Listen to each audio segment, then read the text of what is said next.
are making raw kale chips. You know those kale chips they have at the grocery store, they're like $9 and they're super expensive. Lately I've just been making them by myself at my house and it's super easy.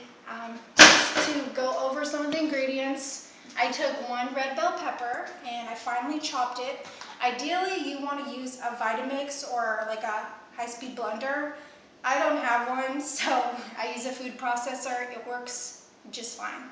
So these are the red bell peppers. Just need 1 and just chop it as finely as you can if you're using a food processor. And then the second ingredient is 1 cup of raw cashews. I have soaked for about an hour.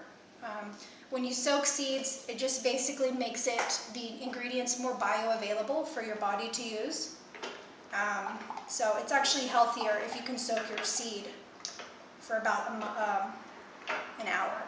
And you can even experiment and use different kinds of seeds, but the cashew nuts are actually what make it the cheesiest, so I prefer to use those. We've got 2 tablespoons of nutritional yeast. I honestly think there's no such thing as too much nutritional yeast. To stick to the recipe, I did 2 tablespoons, but often I add a little bit more. And then I'm just going to go ahead and just pulse this for a couple times before I add the remaining ingredients.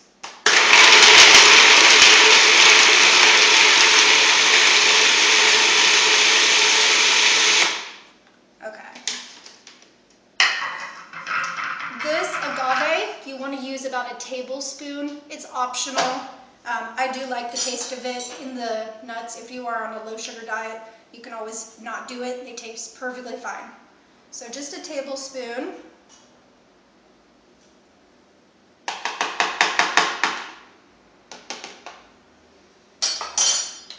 Next ingredient is going to be the salt. There's a couple different options you can use. Some prefer the Himalayan pink salt. I don't have that. I do have this salt gourmet seasoning I got at Mother's Market. I really like it because it has onion and carrot and spinach and all different kinds of seasoning mixed in with it. So usually you can use this, about a half teaspoon of salt. If you're on a low sodium, do 1/4 teaspoon.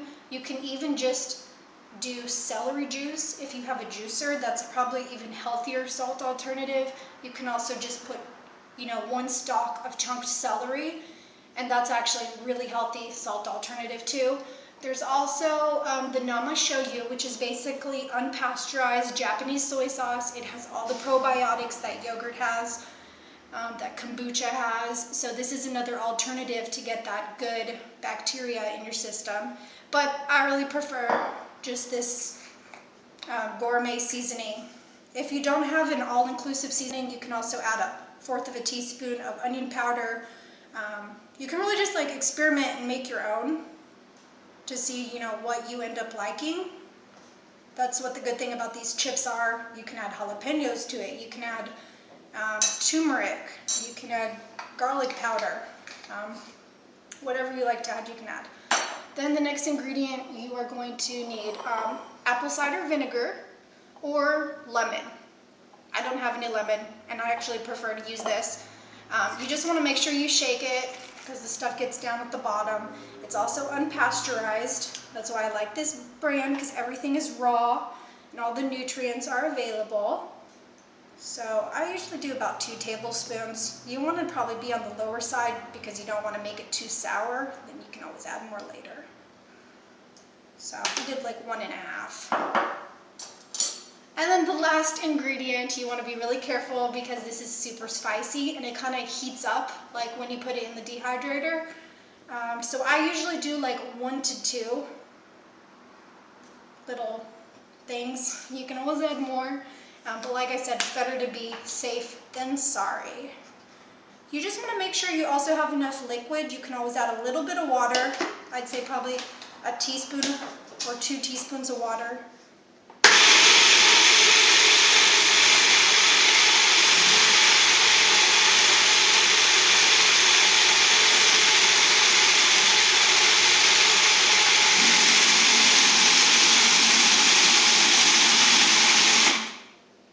I'm just going to add probably 2 tablespoons of water. You do want it to be thick because it is supposed to be cheesy, but you don't want it to be too thick.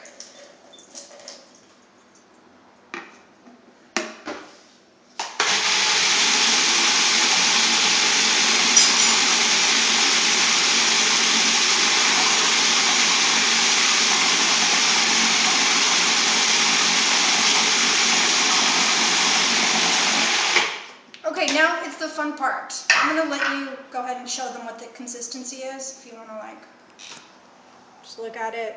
It's kind of thick, kind of not. I'm going to taste it because that's really important when you're making it. Wow, it tastes really good. I would actually add a little bit more apple cider vinegar.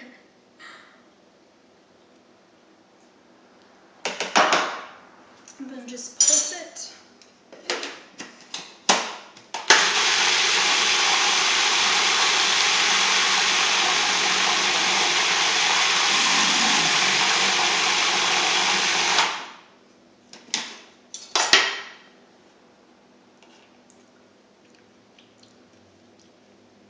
I would say that's pretty good.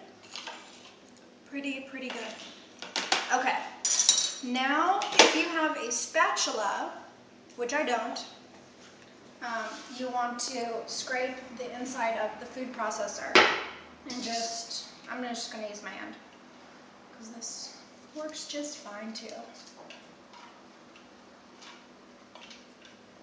Make sure you get everything you can. And right here we have 2 bunches of chopped kale. You want to make sure you cut the stems off and wash the kale before.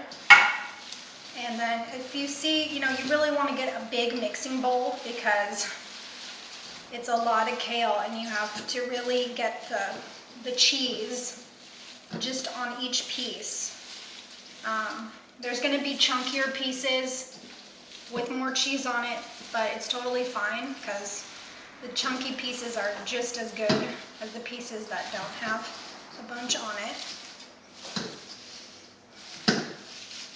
And if you want your kale to be cheesier, you can always use 1 bunch of kale instead of 2. So it'll be more cheesy, and you can always add more nutritional yeast.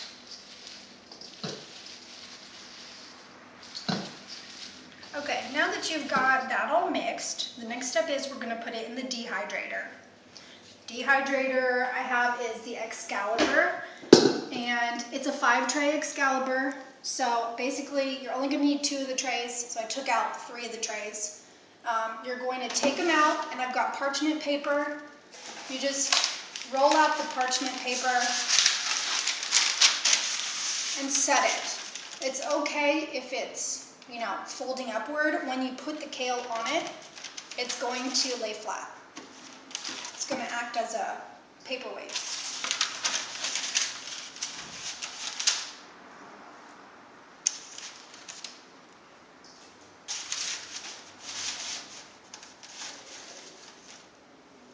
It's really important when you lay the kale that you don't want to put them bunched too close together,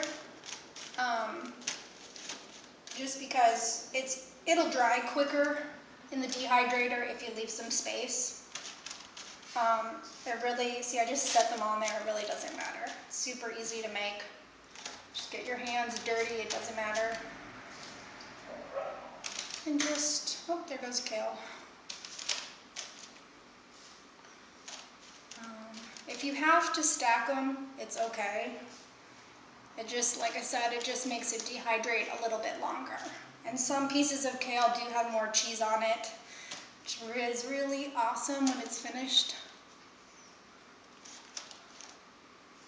You can always sprinkle some nutritional yeast on top too to make it extra cheesy if you want. And these make really good basketball watching snacks, football, movie night snacks.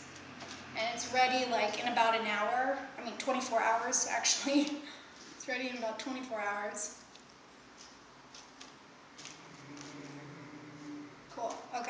We'll leave this tray alone. I kind of overstuffed it, but that's okay. See, that's why you need to take the trays out. So we got my second tray. I'm gonna take new parchment paper out. You can also use wax paper.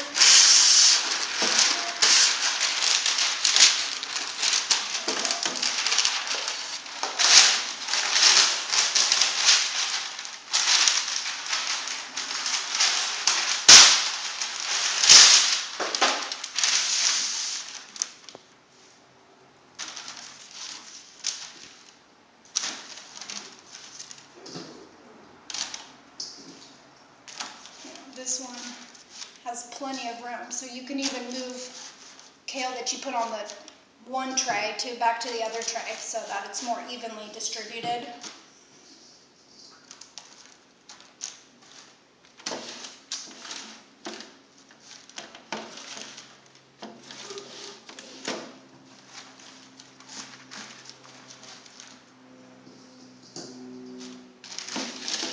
Put that in there.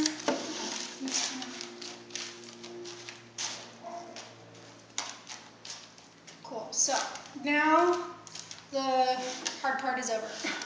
You're just going to turn your dehydrator on to like 115 to 118 degrees for 24 hours. And if you are home around hour number 12 or like when you wake up the next morning, it's really great to do these overnight, by the way, because when you wake up, you can just take the tray out, flip it to the other side, because these tend to be crunchier than this side, so you're going to want to just flip the other side so they get the even crunch.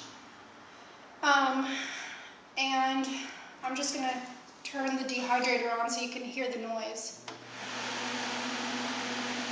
That's basically what it sounds like. If you don't have a dehydrator, you can always dehydrate at 220 degrees in the oven. It's not technically raw, but it's still pretty good chips. And then the big secret, after these are done, you're going to want to take a paper towel, just fill it with rice, and then tie it off with a rubber band. This is going to keep your kale chips crunchy in the Ziploc bag that you store them in, or in a Tupperware bag. Really, really important. If you do not do this, they will get stale the next day. So use rice, wrap it in cheesecloth, cheesecloth works great, or a paper towel, tissue paper, anything like that will work. And anyways, just enjoy your kale chips. Don't eat Doritos, the cheesy flavor. Eat these.